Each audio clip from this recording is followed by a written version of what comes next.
لله رب العالمين والصلاة والسلام على سيد الأنبياء والمرسلين أما بعد فأعوذ بالله من الشيطان الرجيم بسم الله الرحمن الرحيم يا أيها الذين آمنوا ادخلوا في السلم كافة فلا تتبعوا خطوات الشيطان إنه لكم عدو مبين صدق الله العظيم اللهم صل على سيدنا ومولانا محمد وعلى آل سيدنا ومولانا محمد النبي الأمي وعلى آله وصحبه وبارك وسلم. انتہائی قابل قدر سامعین و ناظرین محترم، آج محرم الحرام نئے اسلامی ہجری قمری سال کا پہلا دن ہے، 1442 یہ سن ہجری ہے، اور آج اس کی پہلی تاریخ ہے، رات چاند نظر آیا ہے، جمعۃ المبارک کا دن ہے. تو میں اس مناسبت سے مختصر 2-4 باتیں آپ سے عرض کرنا چاہتا ہوں.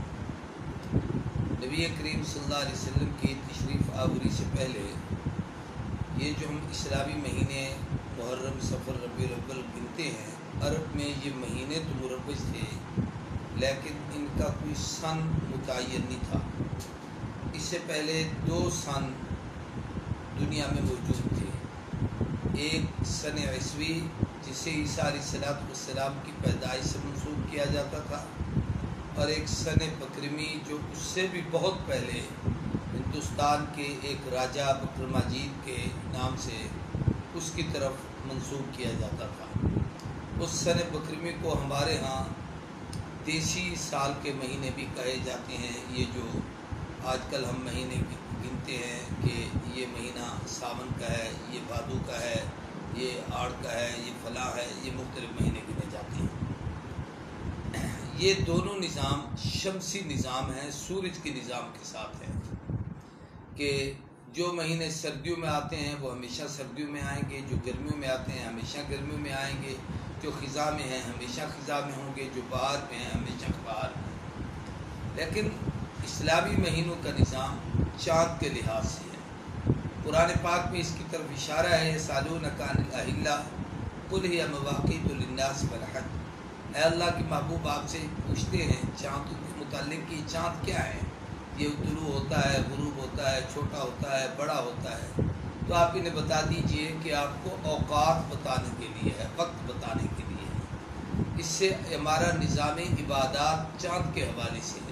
عیدیں ہم چاند کی نسبت سے پڑھتے ہیں، روزے چاند کے حوالے سے رکھتے ہیں، حج چاند کے مہینے کے حساب سے کرتے ہیں. تو مسلمانوں کا سال اس لیے سن قمری یعنی چاند کے مہینوں کا ہے، اور یہ اسلامی سال ہوا. ہجری اس لیے کہا جاتا ہے کہ نبی کریم صلی اللہ علیہ وسلم نے مکی زندگی میں اعلان تبلیغ کے 13 سال بعد جب ہجرت فرما کر مدینہ طیبہ تشریف لائے تھے تو وہاں سے سن ہجری کو شمار کیا گیا تھا، اور اس شمار کی ترتیب امیر المؤمنین خلیفۃ المسلمین عدل و انصاف کے پیکر جناب سیدنا عمر بن خطاب رضی اللہ تعالیٰ عنہ کے عہد خلافت میں ہوا. شبلی نعمانی نے الفاروق میں لکھا ہے کہ حضرت عمر کے زمانے میں ایک خط آیا، اس خط میں ایک تاریخ درج تھی، مہینہ بھی درج تھا، لیکن سن چونکہ نہیں تھا تو خط کی تحریر سے اندازہ ہوتا تھا کہ یہ تاریخ سے کہ یہ قریب کا خط ہے، ان دنوں میں ہے.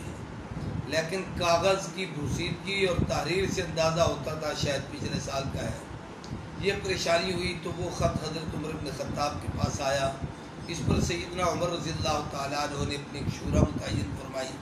اس شورا میں جناب قاضی امت سیدنا علی بن ابی طالب کرم اللہ وجہہ بھی اس کے اہم ترین ممبر تھے، بلکہ اس کے فیصل تھے. ان کے ذمہ لگایا گیا کہ مسلمانوں کا اپنا سن ہجری منتخب کیا بھی جائے. اس کے اوپر مختلف آراء آئی.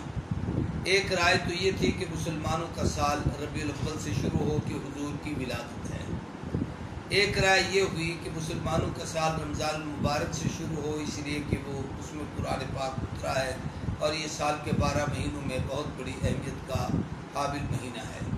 یہ مختلف آراء تھی. سیدنا علی کرم اللہ وجہ کی رائے یہ تھی کہ ماہ محرم سے شروع ہو، کہ قرآن پاک نے جن 4 مہینوں کو اشہر حرم، حرمت اور عزت والا مہینہ کہا ہے، ان میں محرم الحرام شامل ہے۔ اور اسی طریقے سے محرم الحرام کی اپنی کئی خصوصیات ہیں جس مناسبت سے اس مہینے کی ابتدا کی جائے، اور اس سے پہلا مہینہ ذوالحج ہے، اس پر سال ختم ہوتا ہے، گویا اسلامی سال کی ابتدا بھی حرمت والے مہینے سے اور انتہا بھی حرمت والے مہینے یعنی ذوالحج پر ہے۔ تو ماہ محرم الحرام کا یہ انتخاب کیا گیا۔ پھر یہ سن طے ہوا کہ سن کہاں سے شروع کیا جائے۔ نبی کریم صلی اللہ علیہ وسلم نے ہجرت کی تھی سفر کے مہینے میں، تو یہ بھی حضرت سیدنا علی بن ابی طالب کے مشورے سے طے ہوا کہ مسلمانوں کا سن ہجری کہلائے حضور کی ہجرت سے، لیکن مہینہ محرم سے شروع ہو۔ تو گویا اب یہ مسلمانوں کا ایک عظیم ترین عظمت والا مہینہ ہے کہ زمانہ عمر ابن خطاب کا تھا اور فیصلہ سیدنا علی ابن ابی طالب کرم اللہ وجہ کا تھا، اور وہاں سے مسلمانوں کے نئے اسلامی ہجری سال کی بنیاد رکھی گئی۔ اس وقت سے سن ہجری شمار ہونے لگا کہ ہجرت کے اتنے سال بعد یہ واقعہ ہوا، ہجرت کے اتنے سال بعد فلاں صحابی کی خلافت آئی، اتنے سال بعد فلاں کا انتقال ہوا۔ یہ سارے معاملات سن ہجری سے شمار ہوتے ہیں، اور اب بھی مسلمانوں کا سن ہجری ہے۔ علماء نے اور مفسرین نے قرآن پاک کی آیت کریمہ ان عدت الشہور عند اللہ 12 شہرا، اس کی تفسیر میں لکھتے ہوئے ایک بات لکھی ہے کہ مسلمانوں کو اسلامی ہجری مہینوں کا یاد کرنا، محرم، صفر، ربیع الاول، ربیع الثانی، جمادی الاولیٰ، جمادی الاخری، اسی طریقے سے رجب المرجب، شعبان المعظم، رمضان المبارک، شوال المکرم، ذوالقعدہ اور ذوالحجہ، ان مہینوں کا نام یاد رکھنا، ان مہینوں کی تاریخیں یاد رکھنا اور یہ سن یاد رکھنا، یہ اس امت پر فرض کفایہ کی طرح ہے۔ جیسے یعنی نماز جنازہ ہے، وہ فرض کفایہ ہے کہ کچھ لوگ ادا کر لیں، کچھ نہ پڑھیں تو نماز ادا ہو جائے گی، اور سارے نہ پڑھیں تو سارے گناہ گار ہوں گے۔ تو یہ وہ فرض یا واجب ہے جو کفایہ کے درجے کا ہے کہ اس امت میں رہنے والے جتنے لوگ ہیں، کم از کم ہر شہر، ہر بستی، ہر علاقے میں 1، 2، 4 آدمی ایسے ہونے چاہیے جن کو اسلامی مہینوں کے نام بھی آتے ہوں، تاریخوں کا بھی پتہ ہو، سن کا بھی پتہ ہو، اور پھر ان کو ان تہواروں کا اور مہینوں کا اور ان تاریخوں کا علم ہونا چاہیے۔ یہ ضروری ہے۔ کتنے بڑے افسوس کی بات ہے کہ ہم مسلمان کلمہ رسول اللہ کا پڑھتے ہیں اور ہم سن عیسوی یاد کرتے ہیں، ان کی تاریخوں کو، بچوں کی پیدائش، موت ہو اور باقی نظام ہو، ہم اس مہینے سے یاد کرتے ہیں، جبکہ ہمارے تمام معاملات اسلامی مہینے کے اعتبار سے ہیں۔ اس کے علاوہ شاہ عبدالحق محدث دہلوی اور شیخ عبدالقادر جیلانی رحمہ اللہ، ان لوگوں نے اس مہینے کے بہت سارے واقعات لکھے ہیں۔ اس وقت وہ وقت نہیں ہے کہ میں اس کی ساری تفصیل بیان کروں۔ میری کتاب ہے تجلیات محرم الحرام، اس میں بھی، اور میرے خطبات جو ندیم کے نام سے میری کتابیں ہیں، اس میں ماہ محرم کے خطبات میں اس کی تفصیل درج ہے کہ اس مہینے میں کون کون سے واقعات ہوئے، بلکہ میں نے اس میں کوشش کی ہے کہ 200 کے لگ بھگ ان واقعات کی فہرست جمع کی ہے جو ماہ محرم میں ہوئے۔ تو حضرت عمر بن خطاب کی زندگی کے اہم کارناموں میں ایک کارنامہ سن ہجری کی بنیاد ہے۔ سیدنا عمر رضی اللہ تعالیٰ عنہ کا اتفاق یہ ہے کہ یہ یوم شہادت بھی ہے۔ ذوالحج کے مہینے کے آخر میں 26 یا 27 کو سیدنا عمر رضی اللہ تعالیٰ عنہ پر مسجد نبوی میں فجر کی نماز کے وقت قاتلانہ حملہ ہوا۔ ابو لؤلؤ فیروز مجوسی، ابو لؤلؤ اس کی کنیت تھی، فیروز اس کا نام تھا، مجوسی اس کا مذہب تھا اور ایرانی النسل تھا۔ یہ شخص سیدنا عمر رضی اللہ تعالیٰ عنہ کے پیچھے فجر کی نماز میں چادر اوڑھ کے کھڑا تھا۔ اس نے ڈبل دھاری زہر آلود خنجر لیا ہوا تھا، اور حضرت عمر رضی اللہ تعالیٰ عنہ پر دوران نماز اس نے اس خنجر سے 3 وار کیے۔ حضرت عمر گرے، بے ہوش ہو گئے۔ سیدنا عبد الرحمن ابن عوف نے آگے بڑھ کر نماز کو مکمل کرایا۔ حضرت عمر ابن خطاب کو اٹھا کر لایا گیا آپ کو شربت لا کر پانی اور اپنا دودھ اور شہد ملا کر دیا گیا، جب وہ زخموں سے باہر نکل گیا، حضرت آپ 3 دن شدید علیم اور بیمار رہے۔ اس دوران آپ نے ایک صحابی رسول حضرت حذیفہ بن یمان کو بلایا اور فرمایا کہ مجھے معلوم ہے کہ اللہ کے نبی نے تمہیں منافقین کی فہرست بتائی تھی، مجھے یہ بتاؤ کہ اس فہرست میں کہیں میرا نام تو نہیں؟ تو حضرت حذیفہ کی آنکھوں میں آنسیں بھر آئیں اور خاموش ہو گئے۔ آپ نے پھر پوچھا، تیسری مرتبہ پوچھا، انہوں نے فرمایا میں بتا اس لیے رہا ہوں کہ آپ کا آخری لمحہ ہے اور آپ کو مطمئن کرنا ہے۔ اللہ کے نبی نے جن منافقوں کی طرف مجھے نشاندہی کی ان میں آپ نہیں، آپ اہل ایمان میں ہیں اور امت مسلمہ کے فرما روا ہیں۔ تو حضرت سیدنا عمر رضی اللہ تعالیٰ عنہ کو بڑی تسلی ہوئی۔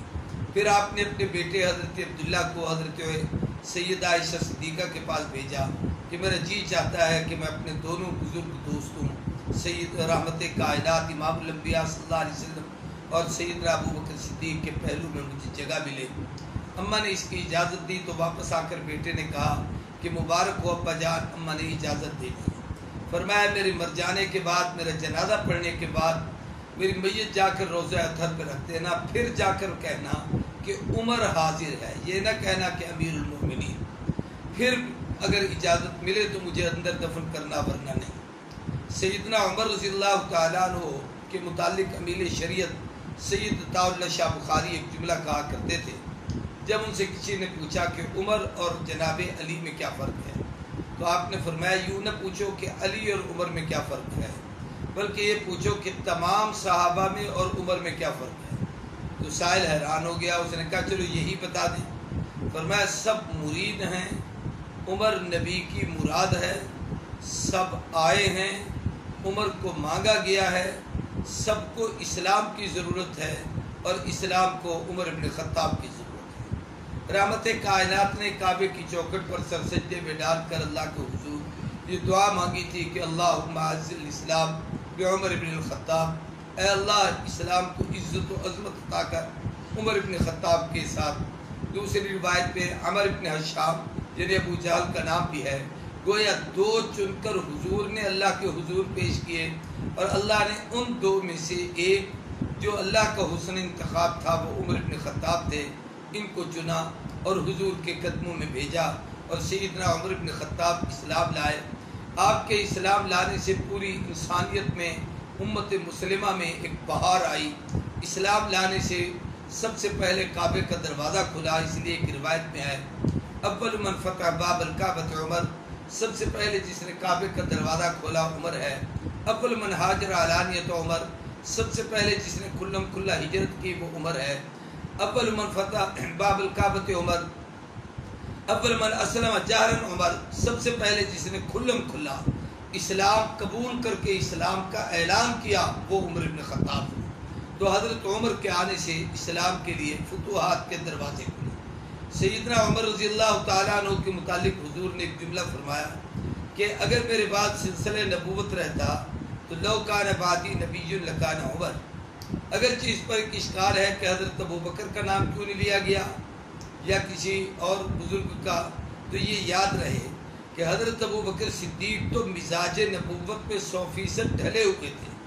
اگر کسی کو اشکال ہو سکتا تھا تو وہ عمر پر تھا کہ عمر تلوار لے کر حضور کے قتل کے ارادے سے آ رہے تھے، تو آپ نے فرمایا میرا عمر بھی اتنی عظمتوں والا ہے اور اتنے کمال والا ہے کہ اگر میرے بعد یہ سلسلہ نبوت جاری رہتا تو یہ نبوت کا تاج عمر کے سر پر آتا، لیکن میں ختم نبوت کا تاجدار ہوں، میرے بعد قیامت تو آ سکتی ہے، کوئی نبی نہیں آ سکتا۔ پھر سیدنا عمر رضی اللہ تعالیٰ عنہ سے اللہ تبارک و تعالیٰ نے بہت سارے کام لیے۔ قرآن پاک میں 17، ایک روایت میں 23، ایک روایت میں 27 اور ایک روایت میں 32 تک وہ آیات طیبات ہیں کہ جو عمر کی رائے سے اتری، یعنی زمین پر عمر بولتے تھے، اللہ آسمان سے اس کو قرآن بنا کر اتار دیتے تھے۔ مولانا شکور الدین پوری مرحوم ایک جملہ فرماتے تھے، عمر بولے تو قرآن ہے، عمر تولے تو میزان ہے۔ عدل عمر ابن خطاب کی عدالت، عمر کا دور انصاف، یہ پوری دنیا میں معروف ہے۔ اس پر سیرت کے فاروق کی کتابوں کو پڑھا جائے، ایک دو نہیں سینکڑوں واقعات آپ کو ملیں گے جس میں سیدنا عمر بن خطاب نے عدل و انصاف کیا، اور اس عدل و انصاف میں بالخصوص اہل بیت رسول کے ساتھ جناب سیدنا علی بن ابی طالب کو ہر موڑ پر اپنے ساتھ رکھنا اور ان کی مشاورت کے ساتھ اس نظام کو چلانا، اور پھر ان کے فیصلوں کو قبول کرنا اور ان کے فیصلوں کی تحسین کرنا، بلکہ بعض مواقع پر یہاں تک فرما دیا کہ علی اگر آج تم نہ ہوتے لولا علی لہلک عمر، تو شاید عمر ہلاک ہو جاتا۔ یعنی ان کے فیصلوں کو اتنی ترجیح دینا، حسنین کریمین سے کمال درجے کی محبت رکھنا، ان سے بہت زیادہ پیار کرنا، ان کے لیے خصوصی طور پر بعض بہت خاص چیزوں کا اہتمام کرنا کہ یمن سے حلے آئے تو ان کے لیے علیحدہ بنوائے، ان کے لیے بدری صحابہ سے بھی زیادہ اور بلکہ ان کے برابر ان کو وظیفے دینا، اپنے بیٹے پر حسنین کریمین کو ترجیح دینا، یہ ساری اہل بیت کے ساتھ ان کی محبت کا کمال تھا۔ اسی طریقے سے سیدنا عمر بن خطاب رضی اللہ تعالیٰ عنہ نے اپنے دور حکومت میں اسلام کی فتح کے لیے جو کام کیا، قرآن پاک کی آیت کریمہ اللہ تبارک و تعالیٰ ارشاد فرماتے ہیں هو الذی ارسل رسولہ بالہدی ودین الحق لیظہرہ علی الدین کلہ وکفی باللہ شہیدا۔ اس کی تفسیر میں بعض مفسرین نے لکھا ہے کہ سیدنا فاروق اعظم کے عہد خلافت کی طرف بھی اشارہ ہے جس میں فتوحات ہوئی ہیں۔ 22,50,000 30 مربع میل سیدنا عمر بن خطاب نے اپنے دور حکومت میں فتح کیا، یعنی اتنی اسلامی فتوحات یہاں تک پہنچی۔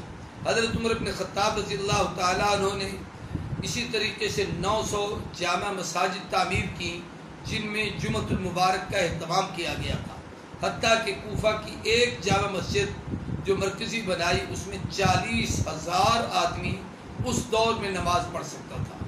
اسی طریقے سے 4,000 مسجدیں تعمیر کی، ہر مسجد کا امام، خطیب، مؤذن، مدرس اور مسجد کا خادم، اور پھر ان کے لیے وظیفوں کا تعین کیا گیا۔ بہت سارے شعبے تھے جو عمر بن خطاب رضی اللہ تعالیٰ عنہ کی عہد خلافت میں ان کو ترتیب دی گیا۔ ان میں سے پولیس کا شعبہ ہے، ان میں سے آبپاشی کا محکمہ کہ محکمہ انہار جس کو کہا جائے، نہریں بنانا، بنجر زمینوں کو آباد کرنا، وہاں تک پانی پہنچانا، یہ پٹواری اور کان کو ان لوگوں کا زمین کو ناپنے کا نظام، اور یہ عدل و انصاف کے کسی کی زمین پر کوئی قبضہ نہ کر سکے، یہ عمر بن خطاب رضی اللہ تعالیٰ عنہ کے دور میں۔ آج کل ہمارے ہاں پاکستان میں ہر 20-25 کلومیٹر پر ایک پولیس چوکی اسی بنی ہوئی ہوتی ہے اور وہاں پر پولیس والے بیٹھے ہوتے ہیں۔ سیدنا عمر کے دور میں یہ ایک نظام بنا تھا کہ ہر 20-25 کلومیٹر یا اس زمانے کے حساب سے چند منزلوں کے فاصلے پر ایک پولیس اسٹیشن بنا ہوتا تھا چھوٹا سا، جہاں پر ایک جگہ سے صحابہ کرام کا قافلہ آتا تو پولیس اس قافلے کو اس اگلے اس اسٹیشن تک پہنچاتی، وہاں سے پولیس آگے پہنچاتی۔ تو اس طریقے سے حفاظتی اقدامات کیے گئے۔ رات کو سیدنا عمر بن خطاب رضی اللہ تعالیٰ عنہ مدینہ طیبہ میں پہرا دیتے تھے، اینٹ چھوٹی سی سر کے نیچے رکھ کر اس پر بھی سو جاتے تھے، سادہ کھاتے تھے، سادہ زندگی گزارتے تھے۔ اور جس وقت بیت المقدس کو فتح کرنے کے لیے گئے تھے تو اس وقت ان کے آپ کے جسم اطہر پر جو کرتا تھا اس پہ جو پیبند لگے ہوئے تھے وہ 20 کے قریب تھے، جن میں 3-4 ایسے بھی تھے جو چمڑے کی ٹاکیاں لگی ہوئی تھی۔ یعنی اس حالت میں وہ 22 لاکھ مربع میل کا فاتح، ایک اونٹنی پر سوار ہے، ایک منزل پر خود بیٹھتے ہیں، دوسری منزل پر غلام سوار ہوتا ہے۔ تو یہ وہ تھا جو عدل فاروقی کا ایک زمانہ تھا جس میں سیدنا عمر بن خطاب نے پوری دنیا میں اسلام کا چرچا کیا۔ بلکہ انگریز مورخ مسٹر گبن یہ لکھتا ہے کہ اگر عمر 10 سال اور زندہ رہتے یا اس جیسا ایک عمر اور پیدا ہو جاتا تو پوری دنیا میں کفر کا نشان نہ ہوتا، پوری کائنات میں اسلام کا غلغلہ اور اسلام کا چرچا ہوتا۔ یہاں پر ایک بات میں اپنے استاد محترم علامہ ڈاکٹر خالد محمود صاحب کی دہرانا چاہتا ہوں۔ وہ فرمایا کرتے تھے کہ اللہ نے عمر کو یہ عظمت دی ہے کہ انہوں نے عناصر اربع پر حکومت کی، آگ پر بھی، پانی پر بھی، ہوا پر بھی، زمین پر بھی۔ وہ کیسے؟ آگ پر حکومت کی ہے کہ جس وقت مدینہ طیبہ کی طرف ایک پہاڑ سے آگ نکلی تو آپ نے اپنی چادر بھیجی اور ایک صحابی کو کہا اس چادر سے آگ کو دفن کرو۔ اب کپڑے اور چادر آگ کا باہمی کوئی جوڑ نہیں، پانی کا ایک گلاس بھی ہو تو عقل مانتی ہے، لیکن کپڑا سمجھ میں نہیں آتا، مگر اس چادر سے وہ آگ اندر دفن ہوئی۔ آج 15 صدیاں گزر گئی ہیں، مدینے سے میں وہ دوبارہ آگ میں نکلی۔ سیدنا عمر رضی اللہ تعالیٰ عنہ کے زمانے میں زلزلہ آیا، آپ نے اپنا درہ زمین پر مار کر فرمایا کیا عمر نے تجھ پر عدل نہیں کیا؟ اس دن سے آج تک 15 صدیاں بیت گئیں، مدینۃ الرسول میں پھر کبھی زلزلہ نہیں آیا۔ سیدنا عمر بن خطاب رضی اللہ تعالیٰ عنہ نے دریا کو خط لکھا جو نہیں چلتا تھا، اور ہر سال وہاں ایک دوشیزہ بچی کو نہلا دھلا کر اسے دریا برد کیا جاتا تھا، اور عمرو عاص گورنر نے خط لکھا کہ حضرت یہاں تو یہ رواج ہے۔ آپ نے اس دریا کو خط لکھا اور فرمایا کہ خبردار، میں اللہ کے نبی کا نائب اور اس کا خلیفہ ہوں، میں تمہیں حکم دیتا ہوں کہ اگر تم اللہ کی مخلوق ہو تو میرا حکم مانو اور اللہ کے حکم سے چلو۔ وہ دن گیا، آج کا دن آیا، 15 صدیاں بیت گئیں، اس زمین پھر دوبارہ اس دریا کا پانی نہ خشک ہوا ہے نہ کم ہوا ہے، جس رفتار میں چلا ہے اسی میں چل رہا ہے۔ ہمارے ملک کے دریا خشک ہو جاتے ہیں، مگر جس کو عمر نے خط لکھا تھا وہ آج تک خشک نہیں ہوا۔ آگ پر حکومت، پانی پر حکومت، ہوا پر حکومت، یا ساریہ الجبل کے جملے کہے، جناب ساریہ جنگ لڑ رہے تھے، کئی 100 میل پر ہوا یہ پیغام لے کر سیدنا ساریہ تک پہنچی، اور حضرت عمر بن خطاب رضی اللہ تعالیٰ عنہ کے کلمے وہاں پہنچے، اور وہ کلمات اس جنگ کی فتح کا سبب بنے۔ تو سیدنا عمر بن خطاب رضی اللہ تعالیٰ عنہ پر یہ جو قاتلانہ حملہ ہوا تھا، یہ ذو الحج کے مہینے کے آخری دنوں میں 26 سے 27 تاریخ کو ہوا۔ 3 دن آپ اس بے ہوشی اور بیماری میں رہے، تکلیف میں رہے۔ اس دوران آپ نے کچھ نصیحتیں ارشاد فرمائی، اپنے قائم مقام امام منتخب کیا، 6 رکنی ایک کمیٹی بنائی جو امیر المؤمنین اور خلیفۃ المسلمین کا حضرت عمر نے فرمایا میرے بعد انتخاب کرے گی، اور یہ 6 رکنی کمیٹی وہ تھی جو 10 مبشرہ میں سے تھے جن کو حضور نے دنیا میں جنت کا ٹکٹ دیا تھا، اور پھر اس طریقے سے اور بہت سارے امور سر انجام دیے۔ سیدنا عمر رضی اللہ تعالیٰ عنہ ذو الحج کی آخری تاریخ کو اتوار کی شام کو اس مہینے کی عبادت کو بھی اہم کہا گیا۔ ان کے پہلے عاشورہ کے 10 دنوں کے روزوں کو بھی مسنون لکھا گیا ہے، اور پھر اس مہینے میں 10 تاریخ کو نواسہ رسول، جگر گوشہ بطول، سبط النبی، فرزند علی سیدنا حسین ابن علی رضی اللہ تعالیٰ عنہ کی شہادت ہے۔ ان کی شہادت کے حوالے سے اس موقع پہ انشاءاللہ گفتگو ہوگی۔ اللہ تبارک و تعالیٰ پوری امت مسلمہ کے لیے، بالخصوص وطن عزیز پاکستان کے لیے، تمام مسلمانوں کے لیے اس اسلامی ہجری قمری سال کو خیر و برکت، راحت و رحمت کا سال بنائے، عافیت کا سال بنائے، تمام آفات، بلیات، حادثات اور پریشانیوں سے اور ابتلاء اور آزمائشوں سے اللہ پوری امت مسلمہ کو محفوظ فرمائے، اور ان مصیبتوں سے اللہ امت کی حفاظت فرمائے۔